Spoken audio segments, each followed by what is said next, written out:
Hi, welcome back to Christine's Home Affairs. I have a customer who has a little bit of an overhang with his belly and he has trouble keeping his shorts on. So his shorts at the moment just have a draw cord in them and they keep on falling down. So what I'm going to be doing today is putting on some keepers or belt loops. So what we're going to do is make up a few strips of fabric and we'll sew some belt loops around the shorts so that he can keep them on. So I'll show you how to make the keepers and then how to put them onto your shorts. Let's get to it. Both pairs of shorts are the same type or brand, not that it really matters anyway. And the fabric that I'm going to be using to make the keepers for the blue pair is a piece of cotton drill, and I don't have a fabric to match the fawn coloured shorts, but I do have some upholstery fabric and I can use the wrong side. Customer's happy with this colour, he's chosen it, so that's what we're going to do today. So the strips of fabric that I'm using are 1 1/4 inches wide or 3 centimetres, and most of the time pants have about 5 or 6 keepers on them, so I'm going to do just one long strip of fabric and I'm allowing 7 centimetres or 2.5 inches per keeper. So as long as you multiply that by the amount of keepers you want, you'll be fine. I've got just over 35 centimetres or 12.5 inches here, and then I've just got a couple of smaller strips of fabric for the other two. So I think I'll work on the fawn for this video, and as I said, I'm going to be using the wrong side. So that you can see what I'm doing here, I've marked a line right down the centre of my fabric, and this is going to be the wrong side. I want to fold the long edge in to the centre, and you can pin or clip that in place, and you'll do the same for the other side. Now, of course, I love my double-sided tape, so I've placed a couple of strips of double-sided tape on either side of the line. Just makes it a little bit easier than pinning. I'll fold the raw edge up to the line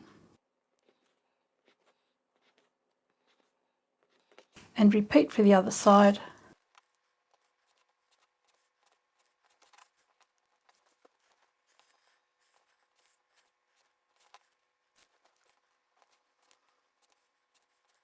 And now that they've both been folded over, they're ready to be stitched.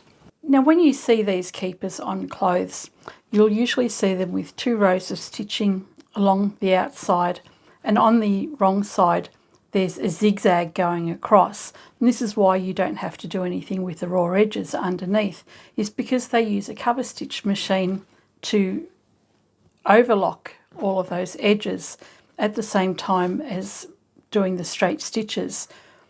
I do have a cover stitch machine, but it's at the shop and I can't be bothered going there to do this. So I'm going to do this on my regular sewing machine. So what I've done is gone over to the machine and had a play around with some of the sizing on the stitches, and I'll show you the stitch we're going to use in a moment. So I've got a smaller stitch width, a larger stitch width, and you can see the distance between the zigzags here, and then another smaller one again. And then I've just been playing around with tensions. I'm going to go with the widest stitch width that I can on the machine. The tension doesn't really look too good underneath, but it's underneath. When you stitch along the top, you'll have the zigzags running along with the straight stitch on either side, and then you'll have this covering up the raw edges underneath. So I'll show you the stitch that we're using. Let's go to the machine. So the stitch we're using is number 19 here, where you can see the straight stitches on either side and then the zigzag going from left to right. The recommended parameters for that, the stitch width is between about 5 and 6.5, and stitch length can be anything. So I've left the stitch length at just under 3, so it's about 2.7, and the stitch width up here I've set at the maximum.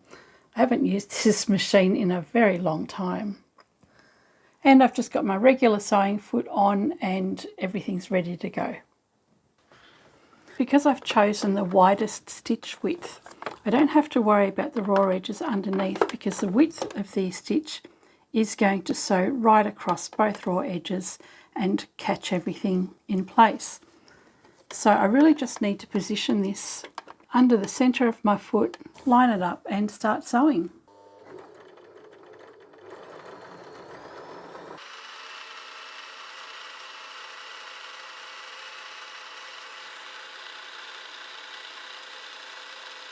And I'll place the other one directly in front.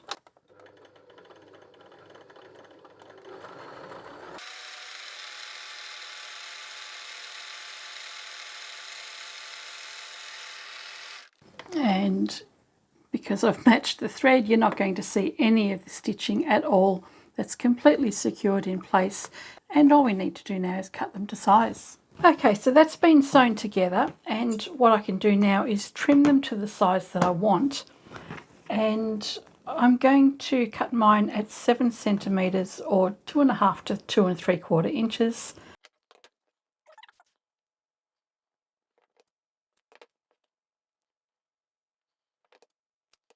I think I'll put 6 on instead of the 5 that I usually find on pants. What I'm going to do is put a couple of them closer together at the back section, because that's where they have a tendency to pull. Find the side that is the wrong side. This is where I've joined the seam underneath. And the first keeper is going to go 3 centimetres from the centre. The next one will go 3 centimetres from the centre on the other side.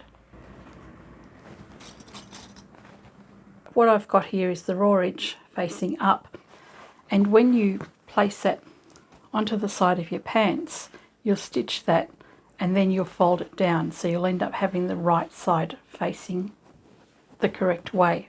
On the front, I'm going to place the next keeper 2.5 inches from this stitching line here, and there's no reason for it, it just looks about even.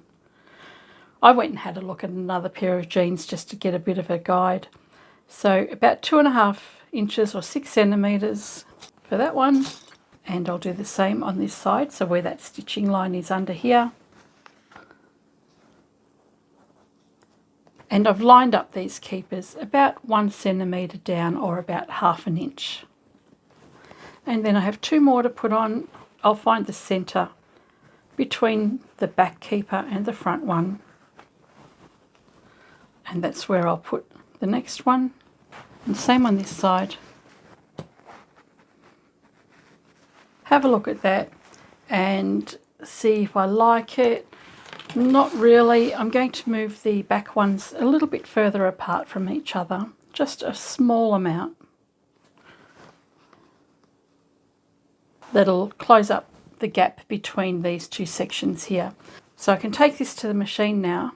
We're going to sew each one of these tabs down, and then once we've done that, we'll fold it over and then we'll stitch on top. So I'm going to start off with the first one at the front here. Now remember, this has got a cord in the middle of it, so I want to make sure that I don't interfere with that. So when I'm sewing, I'm going to be sewing in the top section, and I'll be sewing down in the bottom section as well. And that way the cord will still be free to move whenever they need to be tightened. I'm going to be going through a lot of bulk in this fabric, being a denim and then an upholstery fabric. Needle size I'm using is a size 18 or a number 110. So place your keeper onto the fabric. We're just going to go forward, back and forward a couple of times.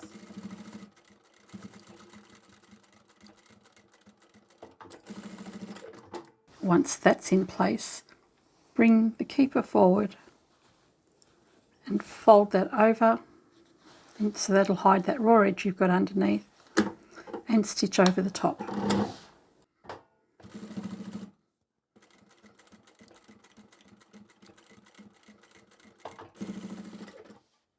Once you've done that, take this end, fold that under,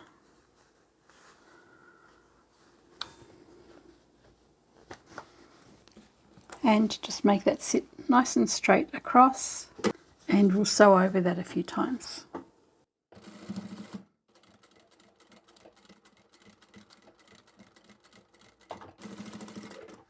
And that's the first keeper done, so they're very easy to do. And I'll now go and do the rest of them.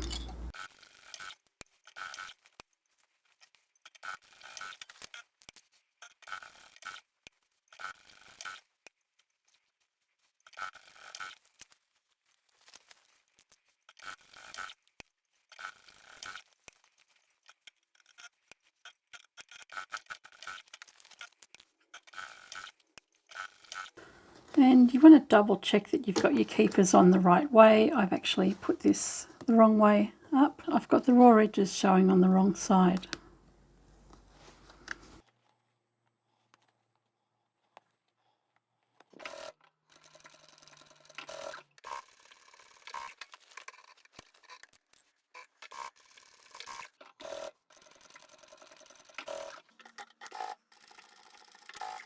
And there we have it. The keepers are all nicely secured in place. Plenty of wiggle room for a belt that might be a little bit larger, and the customer will be able to keep his pants on. I've done the other ones as well.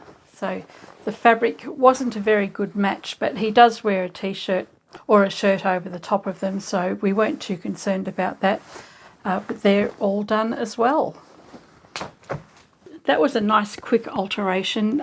Both of the pants, from start to finish, cutting the fabric, making the keepers, attaching them to the shorts. The whole job for both pairs of shorts took me just over 50 minutes. So the customer will be charged $40. I charge $45 an hour, and I usually round it to the nearest $5. And I haven't charged him for the fabric because it was all scrap fabric that I already had, and it was only just over an inch of fabric anyway, so it really didn't need to be charged out. Anyway, he will be happy. I will be happy that he doesn't lose his pants in the shop. And that has actually happened to me once before. Not to me personally. I did have a lady who came in and her knickers just fell right to the floor. That was an embarrassing moment. Anyway, I hope you've enjoyed this video, and I shall catch you next time. Bye for now.